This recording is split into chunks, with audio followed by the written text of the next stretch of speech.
પુસ્તકો લખી છે, વાર્તા લખી છે, પણ પિતા વિશે ઘણું ઓછું લખ્યું છે. તે માટે હું આજે પિતા વિશે 3 લાઈન કહેવા માંગીશ. પહેલું કે પિતા હોય છે તો માની ચૂંદડી, બિંદી અને સુહાગ છે.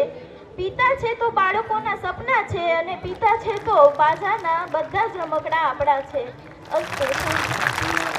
વાહ.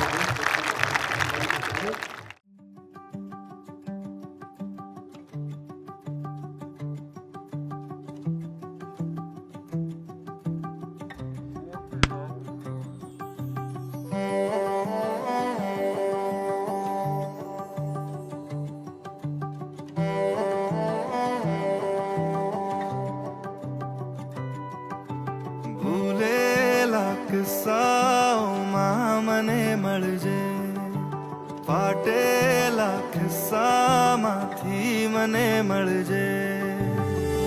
વાદળની પાર તું થઈને સવાર તું આવી કદી મને મળજે.